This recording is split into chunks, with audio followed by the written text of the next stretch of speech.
students of First BA. In this session, we will be dealing with the second poem that you have for study, The Village School Master. It's a poem written by Oliver Goldsmith. Before we begin the poem, I would like to tell you a few things about the poet Oliver Goldsmith. Oliver Goldsmith was born in Longford and was educated at Trinity College, Dublin. He is said to have been awarded the degree of medicine, but he never practiced as a doctor. Goldsmith's main works and which are critically acclaimed are The Traveller, which was written in 1764. The Vicar of Wakefield is another work of famous work of Oliver Goldsmith. And then you have The Deserted Village, and finally a comedy which was written by him, She Stoops to Conquer. Now, this poem that you have to study is from a longer poem, The Deserted Village, which was published in the year 1770.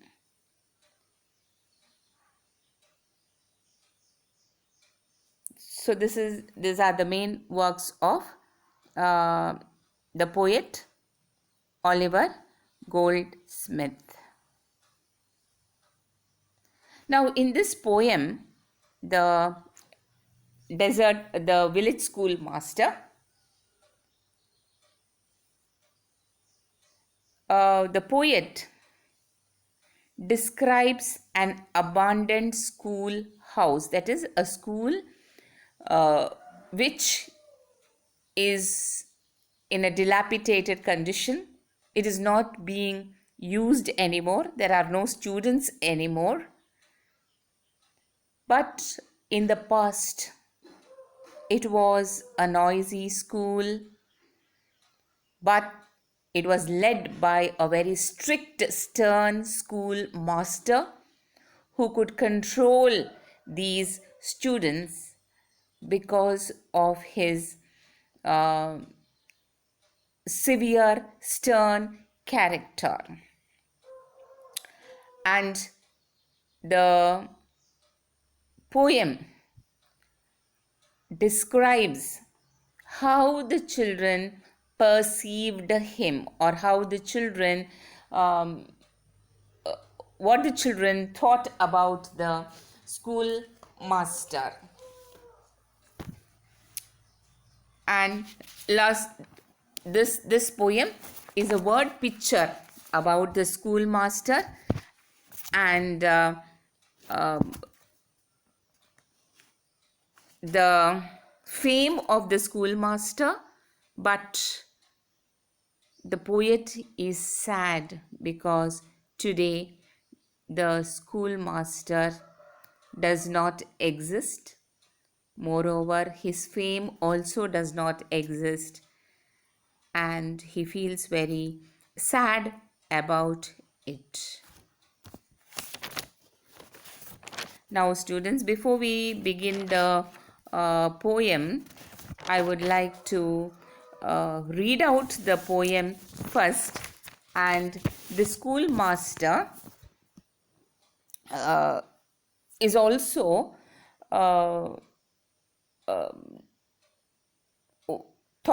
thought to be one of Goldsmith's village schoolmaster by name Thomas. So he is the basis of this poem. Okay.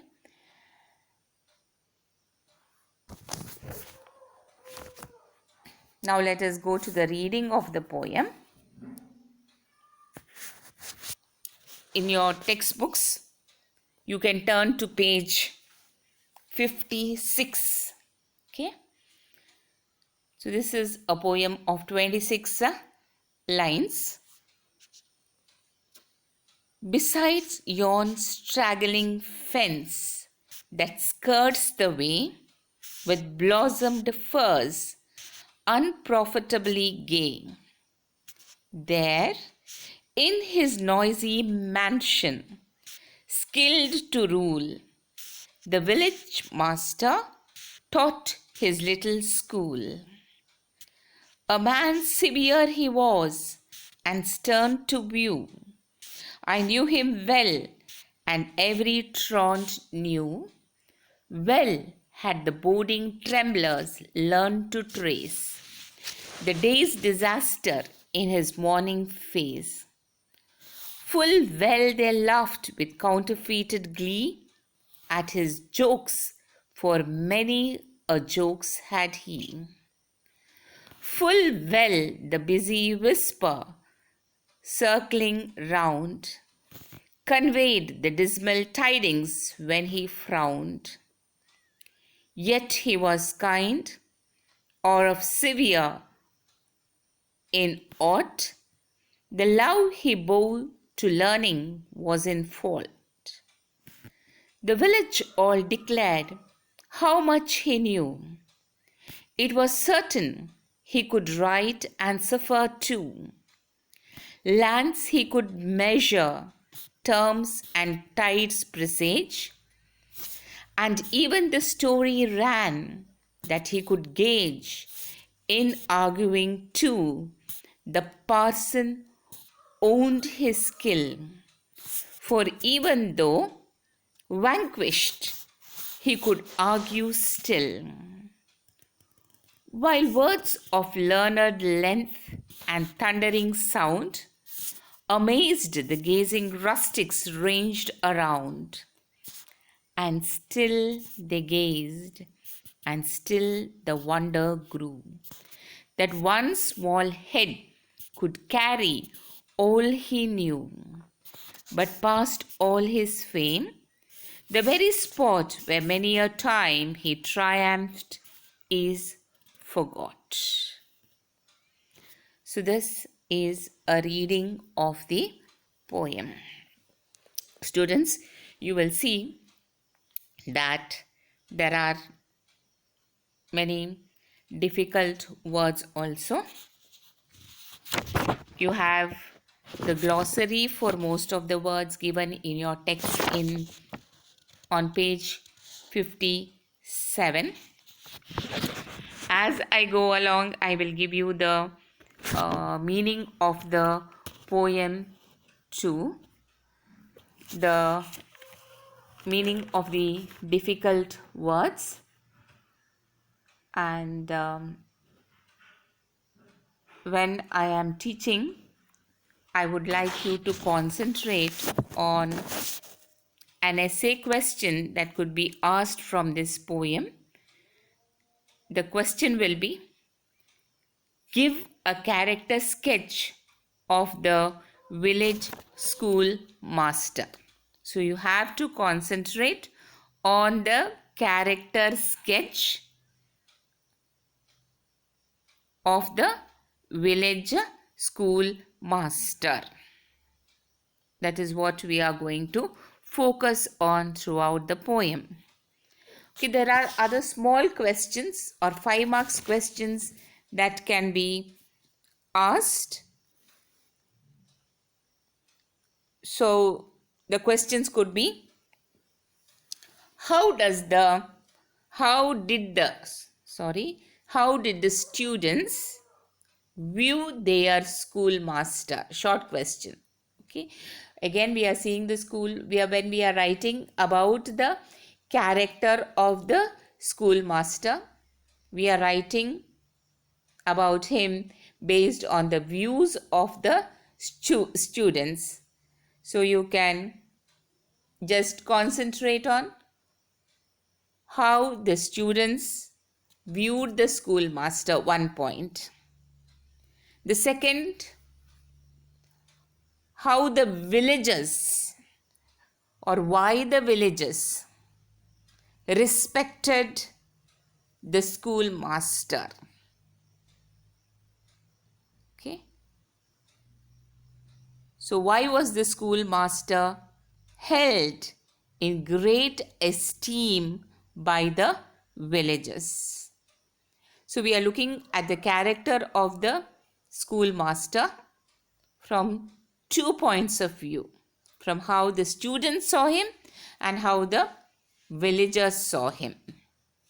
Okay, and that is why, students, when you write the essay question, you're going to concentrate on both these points. But for 5 marks, they can ask you 2 different questions. That is one, the view of the schoolmaster from the children's point, from the children's side. Okay, view of the character of the schoolmaster. And secondly, what the villagers thought about the schoolmaster. These are the things that you have to concentrate on as I deal with the poem. So I will be giving you a line by line explanation about the poem. So as we go along, I will be dealing with the just 5 lines at a time. So you can take down notes also, students, and I have made a few points at the end of each at the end of 5 lines. Okay, so let us look at the first paragraph of the poem. Okay, before we begin the poem, this poem is not really a whole poem. As I told you, it is an extract, a part from Goldsmith's long poem, The Deserted Village. And that long poem runs into 430 lines, but you have only 26 lines for study. So in the opening line of the complete poem, Goldsmith names the village as Sweet Auburn, but the original on which it is modelled was, according to the poet's sister, a place called Lissoy in Westmeath, Ireland. Okay.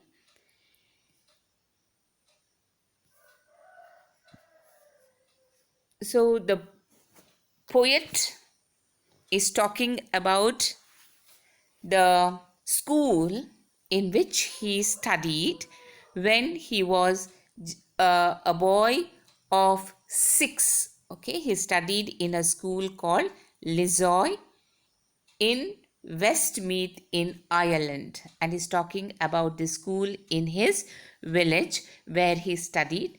And they also say that the schoolmaster is modeled, the poem is modeled on his own schoolmaster, a man called Thomas Baine, and he forms the basis of this school description of this schoolmaster in the poem.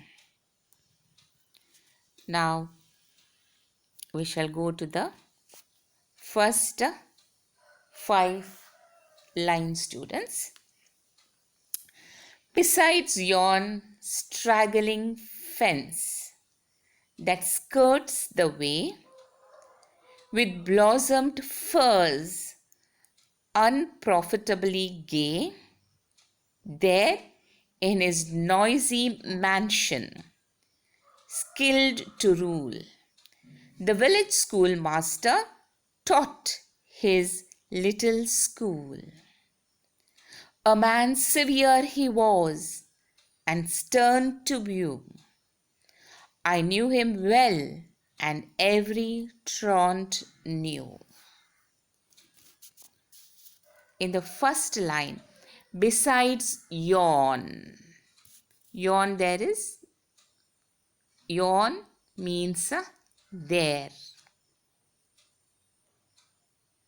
Over there. Besides yawn, straggling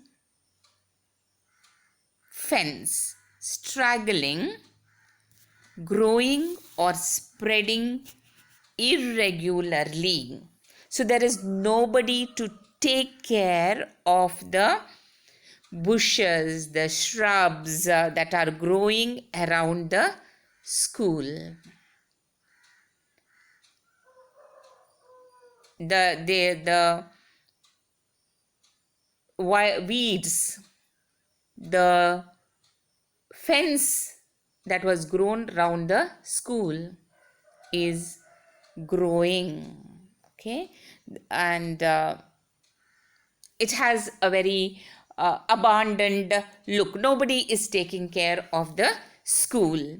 So besides yon straggling fence that skirts the way, that is surrounding the school, with blossomed firs. Firs are yellow flowered evergreen shrubs with sharp thorns. So, you know, when you want to fence a building or a compound, you plant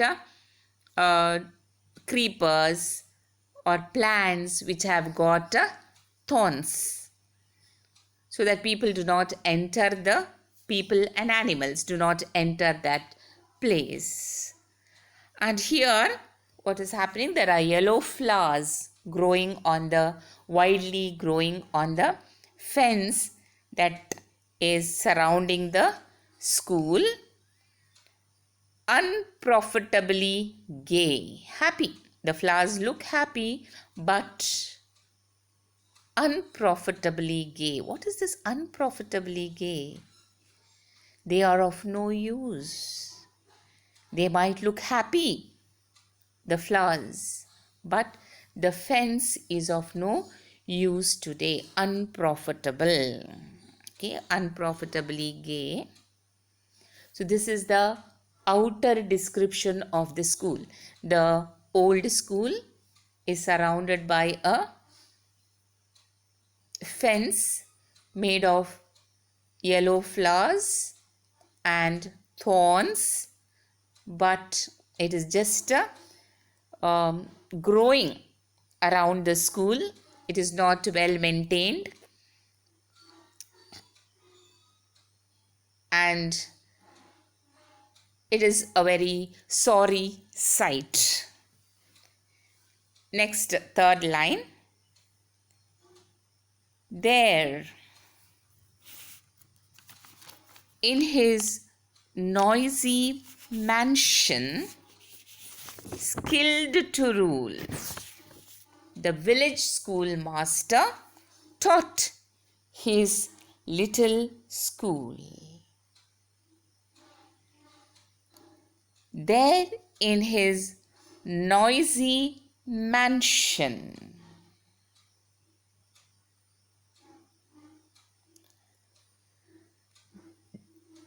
skilled to rule, the village master taught his little school.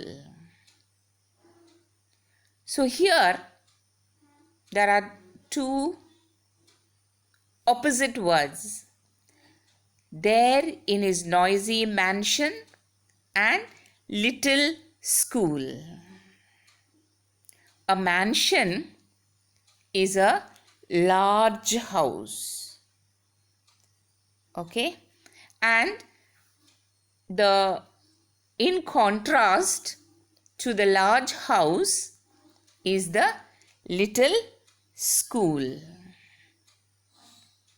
So the poet is being very ironical while he says that the school was a noisy mansion, a big house, a big building full of noise, but actually it was a little school. Excuse me. It was a little school. And in this noisy mansion, skilled to rule, the teacher was a skilled teacher, a good teacher, and he could control his students. The village master taught here to the noisy students. The village schoolmaster was able to bring discipline. He was able to control the class. He had a lot of knowledge. He was skilled in teaching the students. Okay, so this is a little description of the school. The school was in a dilapidated condition. The fence, unruly fence, was growing around the school. There was no one to take care of the school, and in a very ironical, sarcastic tone, he calls it a mansion, but actually it was a little school where the schoolmaster taught. What kind of a man was the schoolmaster? We will see in the next 2 lines. What kind of a person was he? A man, severe he was, and stern to view. I knew him well, and every truant knew. A man severe he was severe and stern. That is, he was a strict disciplinarian. He was severe and stern. He controlled the students with an iron hand. The poet knew him well, he says, and so did every truant, every child who wanted to stay away from the school without any good reason. There were children who wanted to absent themselves, children who did not want to attend the school. These are the truants. And they knew the schoolmaster very well, because if they did not come to the school without giving a very good reason, they would definitely be caught by the school master. So this is the explanation of the first five lines. And as I've already told you, there are points here about what you see in this paragraph. In these first 5 lines, it opens with a description of the fence and the shrubs that are surrounding the school. It is a noisy school. There is irony, because I told you it is not a mansion, a noisy mansion, but a little school. And the word portrait of the schoolmaster begins here. It begins by telling us that in this little school, there was a schoolmaster who was very strict and stern, and every child was afraid of the schoolmaster, especially those children who did not attend the school every day without giving a very good reason for staying away from the school. Students, we will stop here for today. The rest of the lines will be taken up in the second video that is going to follow. Thank you, students.